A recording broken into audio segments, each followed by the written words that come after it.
Assalamualaikum warahmatullahi wabarakatuh. Alhamdulillah wassalatu wassalamu ala Rasulillah wa ala alihi wa ashabihi wa man tabi'ahum bi ihsanin ila yaumiddin, amma ba'du. Alhamdulillah, ma'asyiral ikhwah wal akhwat fid din rahimakumullah. Saat ini kita kembali bersyukur kepada Allah Subhanahu wa taala atas semua limpahan nikmat dan karunia-Nya. Kita melanjutkan kembali pertemuan kita atau kajian kita di halaqah ats-tsaminata asyar yang ke-18 atau rekaman audio yang ke-18, masih berhubungan atau lanjutan dari pembahasan tentang Nabi Allah Subhanahu wa taala yang mulia, Khalilullah, kekasih Allah yang terdekat, Nabi Ibrahim alaihissalatu wassalam. Ada beberapa pembahasan lanjutan di sini. Pertama yang berhubungan dengan perdebatan Nabi Ibrahim alaihissalatu wassalam dengan Raja Namrud, Raja Namrud yang zalim, yang berbuat sewenang-wenang, yang berbuat zalim, yang disebutkan di dalam Al-Quran di surat Al-Baqarah ayat 258. A'udzubillahi minasyaitonirrajim.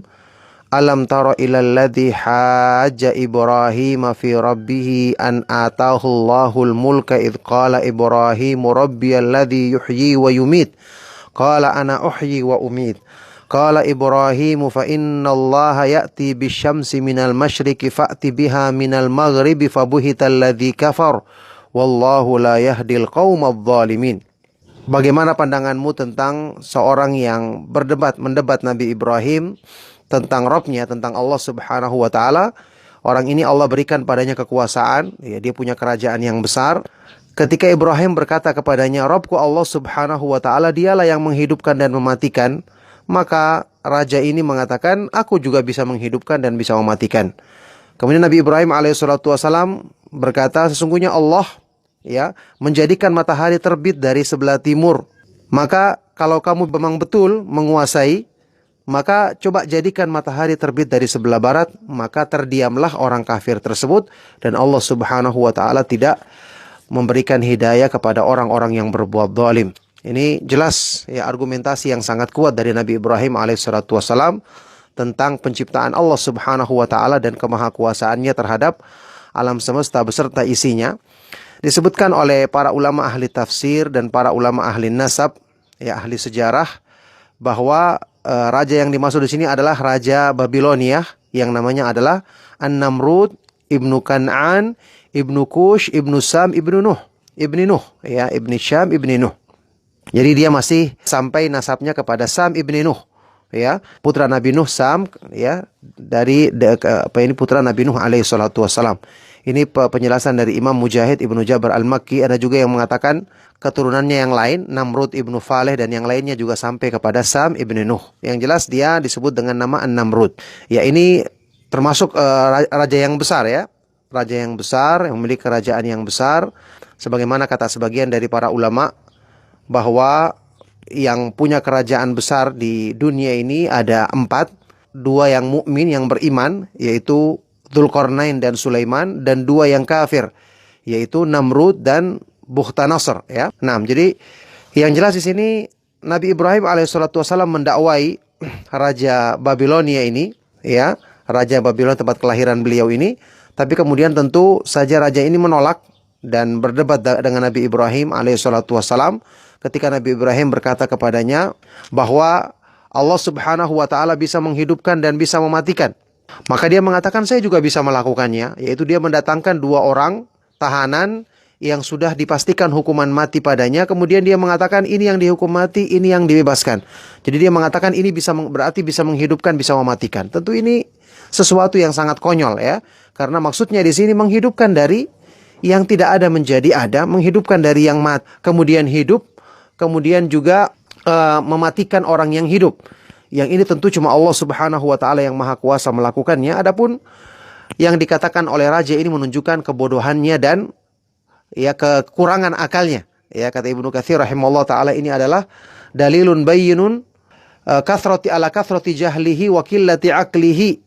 Dalil yang sangat jelas atau dalil yang menunjukkan besarnya kebodohan orang ini dan kurangnya pemahaman akalnya. Makanya Ibrahim mendatangkan bukti kebenaran yang berikutnya, bahwasanya Allah Subhanahu wa taala Maha Kuasa menjadikan matahari terbit dari timur setiap hari, kemudian Nabi Ibrahim mengatakan, kalau kamu memang bisa menciptakan, menguasai alam semesta, coba jadikan matahari terbit dari sebelah barat, maka tentu dia tidak mampu, dan ini menjadikan dia terdiam. Yang jelas, Raja Namrud ini didakwai oleh Nabi Ibrahim alaihissalam, tapi dia menolak dakwah tersebut, ya, menolak dakwah yang disampaikan oleh Nabi Ibrahim alaihissalam. Berikutnya diterangkan di sini kemudian hijrah Nabi Ibrahim alaihissalam, kita sudah ketahui setelah mendapatkan perlakuan dari ayah dan kaumnya seperti itu, penentangan, maka dia pun meninggalkan mereka untuk berhijrah ke negeri Syam, ya.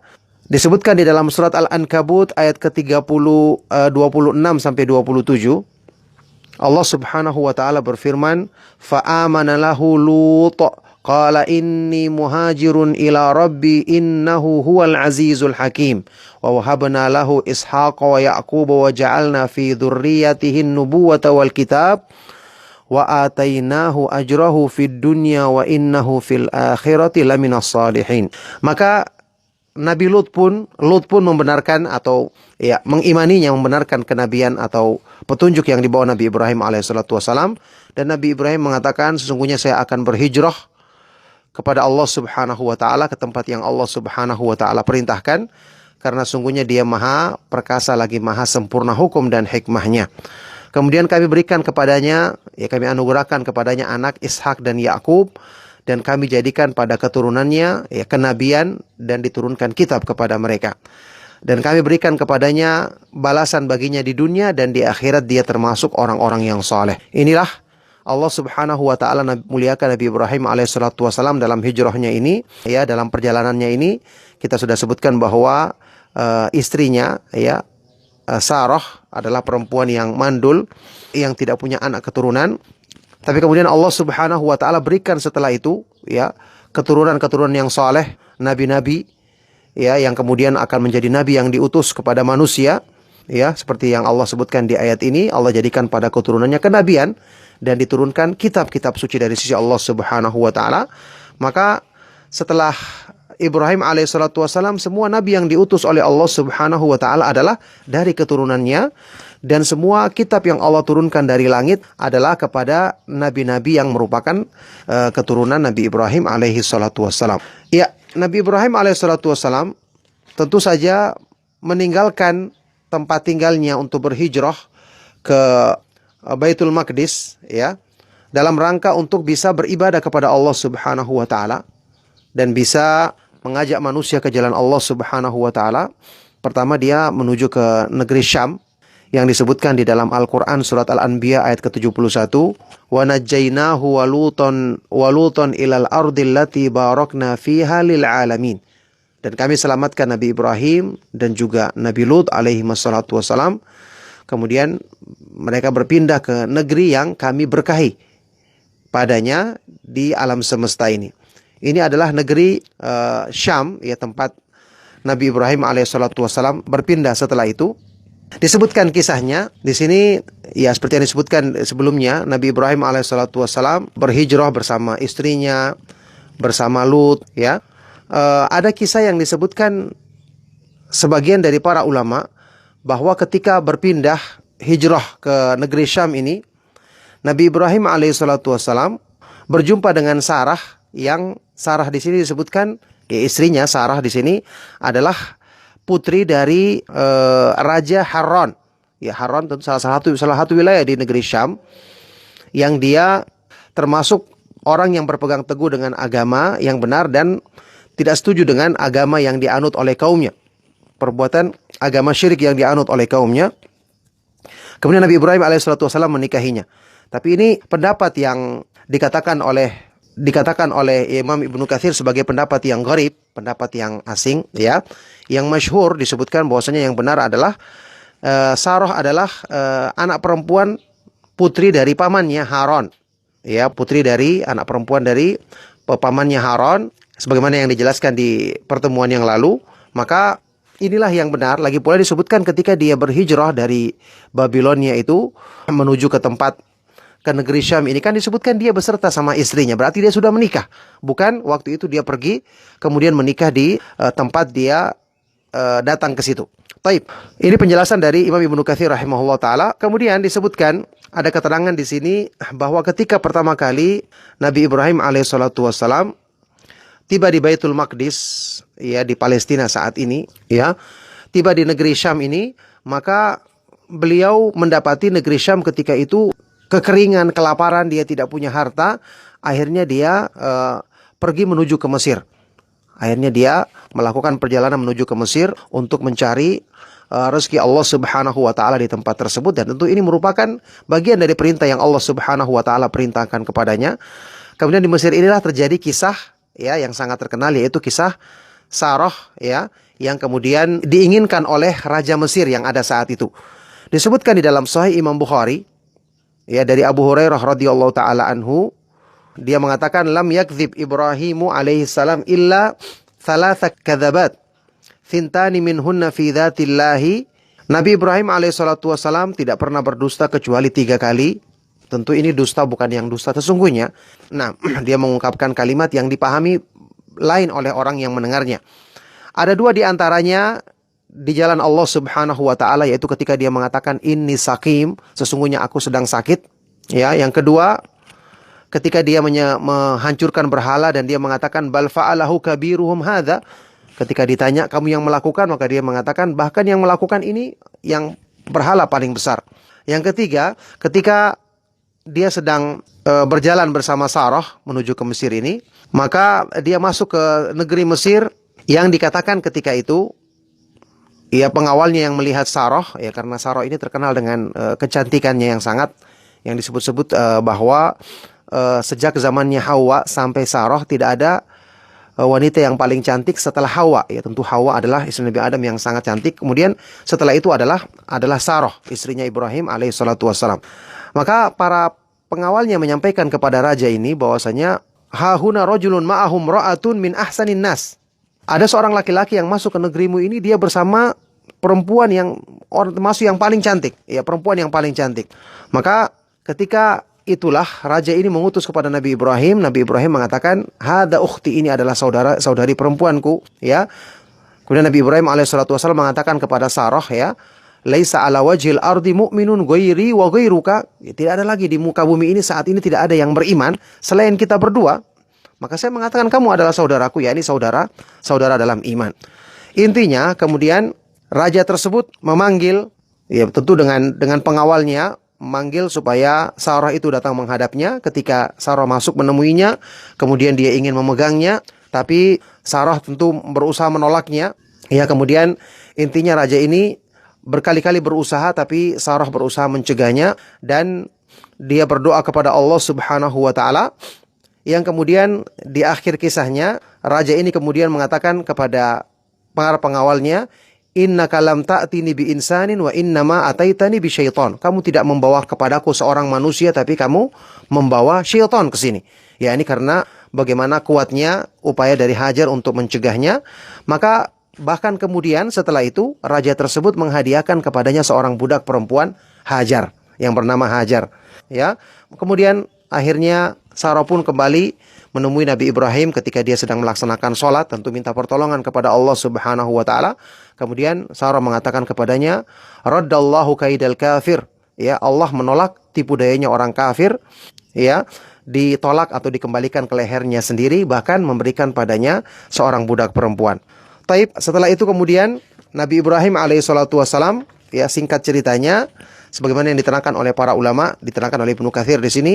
Setelah itu Nabi Ibrahim alaihissalatu wassalam kembali ke negeri Mesir dengan kembali dari negeri Mesir menuju Baitul Maqdis, ya, ke negeri Palestina saat ini, yaitu membawa harta, membawa binatang ternak, ya, membawa harta yang banyak, dan bersama mereka ada Hajar, ya, budak perempuan dari Sarah, Hajar dari Qibtiyah, dari negeri Mesir, ya, Hajar al-Qibtiyah.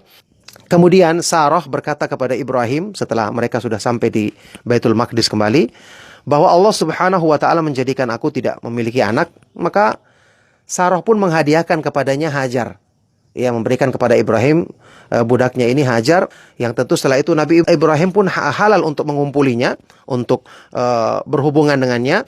Kemudian setelah Nabi Ibrahim berhubungan dengannya, maka dia pun hamil, mengandung anaknya Ismail, ya, alaihi salatu wassalam nantinya. Ketika Hajar ini hamil, menjadikan Sarah cemburu. Yang setelah itu, ketika Nabi Ismail lahir 13 tahun sebelum kelahiran Ishak alaihi salam, yang ketika itu umurnya Nabi Ibrahim adalah 86 tahun ketika lahirnya Ismail. Kemudian ketika Ismail lahir, Allah Subhanahu wa taala memberikan kabar gembira kepada Nabi Ibrahim bahwasanya Sarah saat itu juga mengandung anaknya Ishak. Yang kemudian Nabi Ibrahim tentu sujud syukur kepada Allah Subhanahu wa taala atas kebaikan atau kemuliaan yang Allah Subhanahu wa taala berikan kepada beliau. Disebutkan di sini kisah tentang bagaimana Nabi Ibrahim alaihissalatu wassalam, yang disebutkan di sini kisahnya ketika Sarah cemburu dan meminta kepada Nabi Ibrahim agar membawa pergi Hajar karena dia tidak ingin melihatnya. Disebutkan kisahnya di dalam Sahih Imam Bukhari tentang Nabi Ibrahim alaihissalatu wassalam berhijrah membawa pergi Ismail dan ibunya, ya, yang masih menyusui saat itu, ke negeri Mekah, yang kemudian disitulah nanti munculnya air Zam-Zam dengan pertolongan dari Allah Subhanahu wa taala kepada ibunya Ismail, yaitu Hajar. Disebutkan dari keterangan dalam Sahih Bukhari dari Ibnu Abbas radhiyallahu taala anhuma, ketika Nabi Ibrahim alaihissalatu wassalam membawa pergi Hajar beserta putranya Ismail yang sedang disusui saat itu, maka dibawa sampai ke negeri Mekah, ditempatkan di bawah sebuah pohon besar di atas Zam-Zam, tempat Zam-Zam saat ini, di bagian masjid yang paling tinggi. Ketika itu di Mekah tidak ada seorang pun, ya, tidak ada sumber air, maka dia menempatkan mereka di bawah pohon besar tersebut dengan hanya bekal sebotol air beserta buah kurma. Kemudian Nabi Ibrahim alaihissalatu wassalam membelakanginya untuk pergi, ya, ingin berlalu. Maka Hajar pun mengikutinya dan berkata, "Wahai Ibrahim, kamu ingin kemana? Ya, apakah kamu akan meninggalkan kami di lembah ini yang tidak ada manusia, tidak ada apapun, tidak ada sebab kehidupan di sini?" Maka Hajar mengatakan itu berkali-kali kepada Nabi Ibrahim alaihissalatu wassalam, tapi Ibrahim tetap pergi dan tidak berpaling kepadanya. Kemudian Hajar pun berkata kepada Ibrahim, "Allahu amaraka bihadza?" Apakah Allah yang memerintahkan kamu untuk menempatkan kami di sini?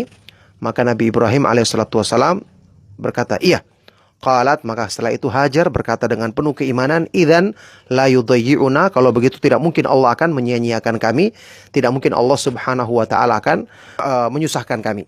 Setelah itu Nabi Ibrahim alaihissalatu wassalam pergi dan Hajar pun kembali ke tempat tadi. Kemudian ketika itu, ya, disebutkan di dalam Al-Qur'an, ya, Allah Subhanahu wa taala menyebutkan ucapan Nabi Ibrahim alaihissalatu wassalam, "Rabbana inni askantu min dzurriyyati biwadin ghairi dzi zar'in 'inda baitikal muharram. Rabbana liyuqimus salata faj'al af'idatan minan nasi tahwi ilaihim warzuqhum minats tsamarati la'allahum yashkurun." Ya, wahai Rabbku, sesungguhnya aku menempatkan di antara anak keturunanku di lembah, ya, di Mekah yang tidak memiliki tumbuh-tumbuhan, di dekat dengan Baitukal Muharram, dekat Masjidil Haram. Wahai Rabbku, agar mereka menunaikan salat, maka jadikanlah hati manusia cenderung kepada mereka dan anugerahkanlah kepada mereka rezeki berupa buah-buahan agar mereka mensyukuri nikmat-Mu. Kemudian kisahnya selanjutnya, ringkasnya, Hajar kemudian menyusui Nabi Ismail dan minum dari air tersebut, ya, makan dari bekal yang ada. Lama-kelamaan tentu akan habis. Setelah itu tentu dia kehausan, anaknya juga kehausan. Kemudian dia melihat ke kiri dan ke kanan, ya. Kemudian dia berlari dari Bukit Sofa ke Marwah dan seterusnya. Tapi dia tidak mendapati seorang pun, tidak mendapati tanda-tanda kehidupan di situ. Yang ketika dia lakukan ini sebanyak 7 kali, ya, kita ketahui Rasulullah SAW menyebutkan di sini, kata Ibnu Abbas, "Falidzalika sa'an nasu bainahuma." Oleh sebab itulah atau inilah asal dari pensyariatan sa'i, ya, ketika umroh atau haji antara Bukit Sofa dan Marwah. Ya, kata Rasulullah SAW, oleh karena itulah manusia kemudian melakukan sa'i antara Bukit Safa dan Marwah. Kemudian singkatnya Allah Subhanahu wa taala menurunkan malaikat yang menunjukkan kepadanya tentang mata air Zam-Zam tersebut, ya, ketika dia mendengarkan ada suara yang ternyata di situ ada malaikat di tempat Zam-Zam yang kemudian menunjukkan kepadanya tentang air Zam-Zam tersebut, ya. Yang setelah itu singkatnya, ya, Hajar kemudian meminum air Zam-Zam tersebut, kemudian meminumkan juga kepada menyusui anaknya. Dan waktu itu malaikat berkata kepadanya, la takhafidh dhai'ah fa innaha huna baitullahi yabni hadzal gulam wa abuhu wa innallaha la yudayyi'u ahlahu. Ya, janganlah kamu takut Allah akan meninggalkanmu atau menyanyiakanmu, karena di sini ada Baitullah yang nanti akan ada rumah Allah Subhanahu wa taala. Nanti Ka'bah akan dibangun oleh anak ini dan ayahnya. Yang jelas singkat ceritanya kemudian air Zam-Zam itu terus mengalir, ya. Yang ketika itu kemudian lewatlah satu suku, ya, atau satu kaum, satu kabilah, satu penduduk, satu perkampungan yang melewati tempat tersebut, yang mereka adalah suku Jurhum, ya, yang kemudian mereka melihat ada tanda burung-burung yang menunjukkan adanya sumber mata air, padahal mereka mengetahui di situ dulunya tidak ada mata air. Kemudian akhirnya mereka mengutus utusan, kemudian mereka mengetahui ada seorang perempuan dengan anaknya di situ. Akhirnya mereka datang minta izin untuk tinggal di tempat tersebut dan diizinkan oleh Hajar. Yang kemudian setelah itu mereka memanggil keluarganya yang lain untuk menempati tempat tersebut, maka jadilah di situ sebagai negeri yang berpenduduk, ya. Dimulai dengan kabilah suku Jurhum, yang kemudian dari situlah nanti Nabi Ismail mempelajari bahasa Arab yang fasih dari mereka. Kemudian setelah dewasa dinikahkan dengan salah seorang dari suku tersebut atau dari kaum tersebut. Singkat ceritanya, kemudian Allah Subhanahu wa taala, ya, menjadikan Nabi Ibrahim alaihissalatu wassalam datang mengunjungi anaknya Ismail, ya, setelah menikah, dan singkatnya kemudian mereka membangun Ka'bah, ya, dengan perintah Allah Subhanahu wa taala yang ini disebutkan di dalam ayat-ayat Al-Qur'an. Ya, barakallahu fikum, itu kisah kelanjutan dari kisah Nabi Ibrahim alaihissalatu wassalam yang bisa saya bawakan di sesi ke-18 ini. Semoga bermanfaat dan masih ada kelanjutan setelah itu, masih kisah Nabi Ibrahim alaihissalatu wassalam karena sangat panjang. Mudah-mudahan kita bisa berusaha untuk meringkasnya. Cukup sampai di sini. Mohon maaf atas segala yang salah dan kurang. Sallallahu wasallam wa barak ala nabiyina Muhammad wa ala alihi wa ashabihi wa man tabi'ahum bi isanin ila yaumiddin walhamdulillahi rabbil alamin. Subhanakallahumma wa bihamdika asyhadu an la ilaha illa anta astaghfiruka wa atubu ilaik. Wassalamualaikum warahmatullahi wabarakatuh.